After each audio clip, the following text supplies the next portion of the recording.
శ్రీ విష్ణు రూపాయ నమశివాయ. విజయవాడలో మొఘల్ రాజపురం కొండ ఉంది కదా, ఆ కొండపైకి ఎక్కితే అక్కడ పైన ఒక చోట గుహ ఉంది. ఆ గుహలో ఒక విచిత్రమైన అమ్మవారి రూపు వెలిసింది. ఇదిగో ఇక్కడ ఫోటోలో చూపిస్తుంది అలాంటిది అనమాట. అసలు కనకదుర్గ అమ్మవారు నేను విజయవాడలో అడుగు పెట్టినప్పుడు మొట్టమొదట అడుగు పెట్టింది ఈ కొండ మీదే. ఈ కొండ నా పుట్టిల్లు అయితే ఇంద్రకీలాద్రి నా మెట్టినిల్లు, అందుకని ప్రతిరోజు రాత్రి నేను నా పుట్టింటికి ఒకసారి వస్తాను అని చెప్పారు అమ్మవారు. అలాగే విచిత్రంగా ఏమవుతుందంటే ఇప్పటికి కూడా అక్కడ రాత్రులు అమ్మవారు వస్తున్నట్టు ఎన్నో విచిత్రాలు కనిపిస్తున్నాయి. దాంతో ఆ చుట్టుపక్కల ఉన్న గ్రామస్తులు ఎవ్వరూ అసలు రాత్రిపూట్ల కొండపైకి వెళ్ళరు. ఈ మధ్య ఒక విచిత్రమైన సంఘటన జరిగింది. ఒకసారి అందరూ రాత్రి భోజనం చేసి పడుకుని ఉండగా కొండ మీద ఈ ఆలయంలోంచి డప్పుల చప్పుడు వినిపించడం మొదలుపెట్టింది. మామూలుగా ఈ అమ్మవారిని కొంచెం జానపదులు వాళ్ళు ఎక్కువగా ఆరాధిస్తారనమాట. అంతా వాళ్ళు రోజు డప్పులు వాయించడం అవన్నీ సామాన్యం ఇక్కడ. అలాంటిది రాత్రిపూట వినిపిస్తోంది అంటే ఎవరు వాయిస్తున్నారు పైన అని చెప్పి ఆ కింద ఉన్న గ్రామం వాళ్ళందరూ బయటకు వచ్చి చూశారు. చూస్తే ఎక్కడ పైన ఎవరో కనిపించట్లే, చీకటిగా ఉంది, కానీ డప్పుల చప్పుడు వినిపిస్తుంది. ఇదేమిట్రా విచిత్రం, సరే పైకి వెళ్ళి చూద్దాం పదండి అని చెప్పి మొత్తం ఆ చుట్టుపక్కల ఉన్న వాళ్ళందరూ దీపాలు లైట్లు ఇవన్నీ తీసుకుని కొండపైకి ఎక్కారు. ఎక్కి ఆ ఆలయం వరకు వెళ్ళాక చూస్తే ఆగిపోయింది చప్పుడు. ఇదేమిటి ఇలా ఆగిపోయింది, ఎవరు వాయించారు ఇప్పటిదాకా, ఎవరు లేరు ఇక్కడ అని వెతుకుతూ ఉంటే విచిత్రంగా పక్కనే ఉన్న చెట్టు మీద ఒక ఆకారం కదిలింది. ఏమిటా అని చూస్తే దొంగ వచ్చి ఆ ఆలయం దోచేసుకుందాం ఆ రోజు అని చెప్పి వచ్చాడు. ఈ డప్పుల చప్పుడు ప్రారంభం అయ్యేసరికి ఇటు కిందకి రాలేక జనాలు లేచారని అటు పైకి వెళ్ళడానికి అదంతా చిట్టాడవి. దాంతో రంగు పూసేసుకుని వెళ్ళి ఆ చెట్టు మీద కూర్చున్నాడు అనమాట. వీళ్ళ కంటపడ్డాడు. కిందకి దింపి తన్నబోయేసరికి అయ్యా నన్ను ఏం చేయకండి, ఈ అమ్మవారు అతిశక్తివంతమైన తల్లి అని తెలిసి కూడా నేను బుద్ధిగడ్డి తిని తప్పు చేశాను, ఎక్కడి నుంచి వస్తున్నాయో డప్పుల చప్పుడు నాకు తెలీదు, బాగా భయం వేసేసింది మీరు అందరూ వస్తుంటేను, క్షమించండి అని చెప్పి పారిపోయాడు. చూశారు కదా అమ్మవారి శక్తి, అంతటి శక్తివంతమైన తల్లి. అసలు ఆ చుట్టుపక్కల ఉన్న వాళ్ళందరికీ ఆ అమ్మవారంటే ఎంత విశ్వాసము. వాళ్ళు అక్కడికి వెళ్ళి మొక్కుకుంటే ఎటువంటి ధర్మబద్ధమైన కోరికైనా తీరుతుందిట. పిల్లలు లేకపోవడం కానీ, పెళ్లి కాకపోవడం కానీ, ఇంట్లో ఆర్థిక సమస్యలు, కలతలు, అలాగే కొంతమంది వాళ్ళ మీద ఏదో ప్రయోగం జరిగింది అనుకుంటారు చూడండి, అలాంటి ఏ సమస్య ఉన్నా సరే ఆ అమ్మవారి దగ్గరికి వెళ్ళి మొక్కుకుంటే తల్లి తీరుతుంది అమ్మవారు. ఆ తర్వాత మళ్ళీ వెళ్ళి ఆ మొక్కు తీర్చుకోవాలన్నమాట, లేకపోతే ముక్కు పట్టుకుంటుంది. వచ్చి ఇంట్లో మన వెనకాలే ఉన్నట్టు అలాంటి అనుభవాలు కొన్ని చూపించి మనం అక్కడికి వెళ్ళేదాకా తరుగుతుంటాం అమ్మవారు. ఇవన్నీ చెప్పేసరికి నాకు ఇది నిజమేనా అని అక్కడ కొంతమంది అడగడం మొదలు పెడితే వాళ్ళు ఒక అద్భుతమైన విషయం చెప్పారు. కొన్నాళ్ల క్రితం ఒక ఆవిడ ఎవరో పిల్లలు పుట్టట్లేదని చెప్పి వచ్చి అక్కడ అమ్మవారికి మొక్కుకుంటే 2 నెలలు తిరగకుండానే ఆవిడ గర్భవతి అయింది. అయ్యేసరికి విషయం తెలిసి చాలామంది అలాంటి మొక్కు కోసం వచ్చారు. ఒక దాదాపు 9-10 మంది వస్తే అందరికీ ఆ మొక్కు నెరవేరి అందరూ గర్భవతులు అయ్యారట. ఇది అందరూ చెప్పేసరికి నాకు ఇది అతిశయోక్త అనిపించింది కొంచెం. అంతే కదా, మనం ఎంత భక్తిలో ఉన్నా కొంచెం చదువుకున్న సైన్స్ అలాంటివి వినడానికి అడ్డు వస్తుంది. ఈ లోపల ఏమైంది, నాకు విజయవాడలో ఒక డాక్టర్ గారు కనిపిస్తే ఏదో మాటల సందర్భంలో ఈ కొండ గురించి వచ్చి ఆయనతో ఇది అనగానే ఆయన అవునండి అక్కడ నిజంగానే ఒక విచిత్రం జరిగింది, నేను చెప్తాను, నేను డాక్టర్ని కాబట్టి ఇలాంటివి కొంచెం హేతు ఉంటే తప్ప నమ్మను, గుడ్డిగా నమ్మాను. అలాగనే నేను ఏదో డాక్టర్ని కదా అని భగవత్ శక్తి ఏమీ లేదు, నాకంటే గొప్పవాడు ఇంకెవడు లేడు అనుకునేలాంటి నాస్తికుణ్ణి కూడా కాదు. నాకన్నా పైన ఇంకొక శక్తి ఉందని నమ్ముతాను, కానీ హేతుబద్ధంగా ఆలోచిస్తాను. ఇదే కథ అందరూ చెప్పేసరికి నాకు ఒక అనుమానం వచ్చి సరే అయితే ఒక పని చేద్దామని, నాకు తెలుసున్న జంట ఒకళ్ళు ఉన్నారు, 14 ఏళ్ల నుంచి వాళ్ళకి పిల్లలు లేరు. దాంతో వాళ్ళని తీసుకెళ్దాం అక్కడికి, నిజంగా పుట్టారనుకో అప్పుడు శక్తి ఉందని నమ్మచ్చు, లేదు పుట్టలేదనుకో సరే ఊరికే కొండపైకి ఎక్కి ఒకసారి గుడి చూసి వస్తారు, నష్టమే ఉందని చెప్పి తీసుకెళ్ళాను. ఆ ఇల్లాలు అక్కడికి అమ్మవారి దగ్గరికి వెళ్ళాక ఇంకా విలవిల ఏడ్చేసి తల్లి నువ్వే నాకు పిల్లల్ని ఇవ్వాలి అని, ఒక తల్లిని కూతురు ఎలా అడుగుతుందో అలా అడిగిందండి. విచిత్రం, అక్కడి నుంచి వెనక్కి వచ్చేసరికి 1.5 లోపే ఆవిడ గర్భవతి అయింది, అన్ని సంవత్సరాల నుంచి లేనిది. అప్పుడు నాకు అర్థమైంది అక్కడ ఏదో శక్తి ఉందని చెప్పారు. ఇది చాలా విచిత్రంగా ఉంది కదా ఈ సంఘటన. ఆ అమ్మవారే ధనకొండ అమ్మవారు అంటారు. ఆ కొండని ధనకొండ అని పిలుస్తారు. ఇదిగో ఇక్కడ నేను బొమ్మలో చూపిస్తున్నాను, అలా అమ్మవారు చాలా విచిత్రంగా వెలిసారు అక్కడ. ఇంతకీ ఏమిటండి ఎలా వెలిసారు అంటే దాని వెనకాల ఒక అద్భుతమైన ఆఖ్యానం ఉంది. ఆ జానపదులందరూ చెప్పుకుంటూ ఉంటారు అక్కడ. అందరికీ నమస్కారం.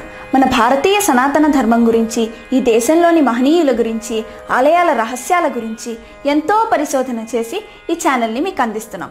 సబ్స్క్రైబ్ చేసి పక్కనే ఉన్న బెల్ ఐకాన్ని క్లిక్ చేయండి. ఏమిటంటే అక్కడ అమ్మవారు ఆ కొండపైన అలా నివాసం ఉండేవారు ఒక గుహలో.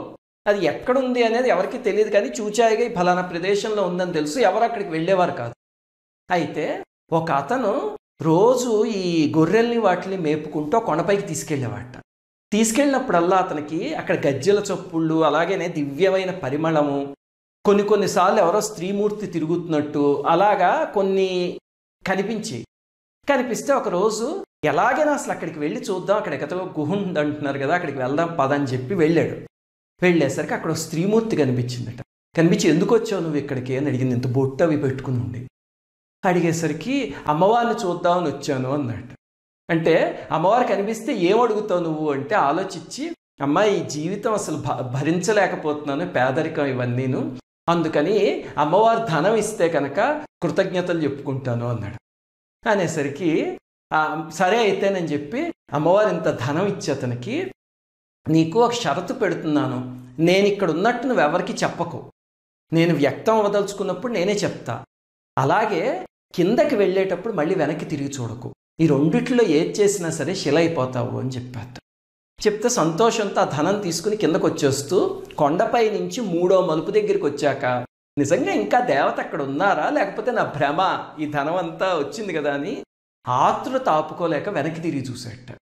వెంటనే అక్కడ ఒక పెద్ద శిల కింద అయిపోయి ఆ సంగతి, మరి అతను శిల అయిపోతే కనుక ఆ సంగతి ఊళ్ళో వాళ్ళకి ఎలా తెలిసింది కథ అంటే, రాత్రి ఎవరికో కనిపించి నేను ఫలానా చోట శిల అయిపోయాను, ఇంకా నేను మళ్ళీ మామూలు మనిషిని కాలేను, కానీ అక్కడ గుహలో అమ్మవారు ఉన్నారు, వెళ్ళి అందరూ పూజించుకోండి, ఇప్పుడు అమ్మవారు నాకు అనుజ్ఞ ఇచ్చారు అందరికీ చెప్పమని అని చెప్పాట. అంతా గ్రామస్తులందరూ పైకి వెళ్ళి చూసేసరికి నిజంగానే అక్కడ ఇంతకు ముందు లేని పెద్ద శిల ఉంది ఆ పాయింట్లో. ఆ రాయి కూడా విచిత్రంగా కొండంతా ఒక రకమైన రాయితో ఉంటే ఈ శిల ఒక్కటి కొంచెం తేడాగా ఉంటుంది. అప్పుడు పైకి వెళ్ళి చూస్తే ఆ గుహలో ఇదిగో ఈ అమ్మవారి రూపు కనిపించింది. అప్పటి నుంచి గ్రామస్తులు ఆరాధించడం మొదలుపెట్టారు. కానీ పైకి వెళ్ళడానికి ధైర్యం చాలక సంవత్సరానికి ఒక్కసారి దసరాల్లో మాత్రం వెళ్ళేవారు. అమ్మవారికి పూజ చేసి మళ్ళీ మూసేసి వచ్చేసేవారు గుహని, మళ్ళీ తర్వాత దసరాకి వెళ్ళేవారు. ఈ మధ్య గ్రామస్తులందరూ పూనుకొని చక్కగా కొన్ని మెట్లు, కొంత దారి ఏర్పాటు చేశారు ఆ కొండ మీదకి. అందుకని మన అందరం కూడా వెళ్ళచ్చు. ఇప్పుడు ఇంతకీ ఆ కొండకి ఎలా వెళ్ళాలి, దానిపైన చూడాల్సినవి ఏమిటి అవన్నీ వివరిస్తాను. చాలా మార్మికంగా ఉంటాయి అక్కడ మూర్తులన్నీ. ఇప్పుడు చూద్దాం. మొట్టమొదటి కొండ ఎక్కడుంది అంటే మొఘల్ రాజపురం కొండ. ఇది సిద్ధార్థ కాలేజ్ ఉంది కదా, డిగ్రీ కాలేజ్, అక్కడి నుంచి 1 కిలోమీటర్న్నర వెళ్తే అక్కడ ఒక శివాలయం వస్తుంది. దానికి దగ్గరలో ఉంది కొండ. మీకు ఈ కింద డిస్క్రిప్షన్లో గూగుల్ మ్యాప్ లింక్ ఇస్తున్నాను, అది పెట్టుకున్నారంటే ఎవరైనా కొండ మొట్టమొదటి మెట్టు ఏదైతే ఉందో అక్కడికి వెళ్ళిపోవచ్చు. అక్కడి నుంచి ఇళ్ల మధ్యలో కొన్ని పసుపు రంగు మెట్లు కనిపిస్తాయి మీకు. అవి ఎక్కి వెళ్తే మొట్టమొదటి ఎడం చేతి పక్క వినాయకుడు, కుమారస్వామి ఆలయాలు ఉంటాయి. ఆ వినాయకుడు కూడా ఇక్కడే ఈ ఆలయాన్ని నిర్మిస్తూ ఉంటే దొరికాడు. ఆ వినాయకుడిని తీసుకొచ్చి అక్కడ ప్రతిష్ఠించారు. అక్కడి నుంచి ఇలా మలుపులు కింద ఒక సిమెంట్ రోడ్డు వేశారు. ఇప్పుడు ప్రతి మలుపు దగ్గర ఒక అమ్మవారి విగ్రహం ఉంటుంది, ఇదిగో ఇక్కడ చూపిస్తున్నట్టు. అలాగా పైకి ఎక్కుతూ ఉంటే మీరు 5వ మలుపు దగ్గర అమ్మవారి పక్కనే ఇదిగో ఇక్కడ చూపిస్తున్న బండరాయి ఉంటుంది. దీన్నే వాళ్ళు గొల్లబండ అని పిలుస్తారు. అంటే నేను ఇందాక చెప్పాను కదా, ఆ కథలో అతను శిల అయిపోయిన శిల ఇదే అని నమ్ముతారనమాట. అక్కడి నుంచి ఇంకొక 3 మలుపులు తిరిగి పైకి వెళ్తే అక్కడి ఆలయం వస్తుంది. ఈ ఆలయంలో మీరు లోపలికి వెళ్ళగానే అమ్మవారి మూర్తులు కనిపిస్తాయి మనకి పెద్దవి. అవి ఈ మధ్య ప్రతిష్ఠించిన మూర్తులు. వాటికి కూడా ఎన్నో విచిత్రాలు జరిగాయి. ఉదాహరణకు అందులో ఒక అమ్మవారిని ఈ కొండపైకి తీసుకొస్తూ ఉంటే ఒక చోటకు వచ్చాక ఇంక ఎంతమంది కదిపినా ముందుకి నడవలేదు అసలు ఆ విగ్రహం. ఎంతమంది తోసి చూసారో అలా ఆగిపోయిందంతే. అప్పుడు అమ్మవారు ఒకరికి ధ్యానంలో కనిపించి నాకు 101 బిందెలతో అభిషేకం చేయండి, అప్పుడు కదులుతాను అని చెప్పారట. దాంతో వీళ్ళు బిందెలు తీసుకొచ్చి అభిషేకం చేస్తూ మధ్యలో తోస్తూ ఉంటే ఏం చేసినా కదలలే. 101వ బిందె పోసారు, అంతే అమ్మవారి ముందుకు జరిగారు.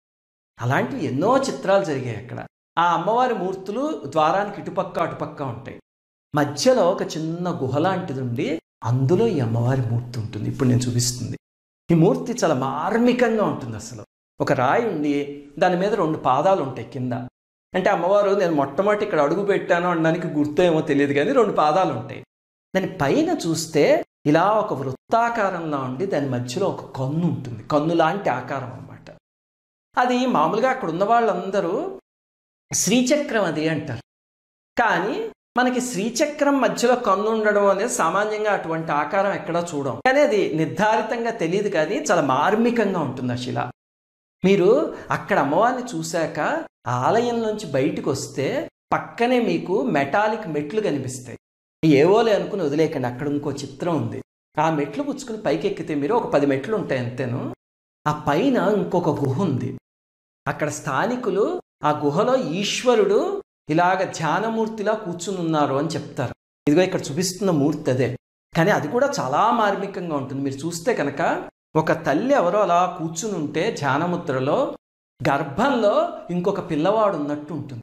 ఉండి ఆ పిల్లవాడికి నాభి చాలా లోపలికి ఇలా ఒక గుంటలా ఉంటుంది అనమాట. అంటే తల్లి గర్భంలో ఒక పిల్లవాడు ఉంటే ఇద్దరికి సంబంధం నాభి ద్వారానే కదా. అలా విచిత్రంగా ఉంటుంది ఆ పైన మూర్తి కూడా. అవి 2 దర్శనం చేసుకోండి. ఇప్పటికి కూడా అక్కడ అమ్మవారు పిలిస్తే పలుకుతారు అసలు. అలాగనే మనకి విజయవాడ ఇంద్రకీలాద్రి మీద అమ్మవారికి సంవత్సరం పొడుగున అభిషేకాలు చేయరు, 3 రోజులు 4 రోజులు చేస్తారు, అలాగే గ్రహణం వచ్చినప్పుడు చేస్తారు. ఇక్కడ మాత్రం అమ్మవారికి ప్రతిరోజు పొద్దున 7:30కి అభిషేకం జరుగుతుంది. చాలా గొప్పగా ఉంటుంది. ఒక 45 నిమిషాలు చక్కగా వేదమంత్రాలు చదువుతూ పంచామృతాలతో చాలా భక్తిగా చాలా ప్రేమగా శిలనే అమ్మవారు అనుకుని చాలా అద్భుతంగా చేస్తారు అభిషేకం. అందుకని మీరు ఒకవేళ వెళ్ళదలుచుకుంటే కనుక ఈ కొండ ఎక్కడానికి ఒక అరగంట పడుతుంది.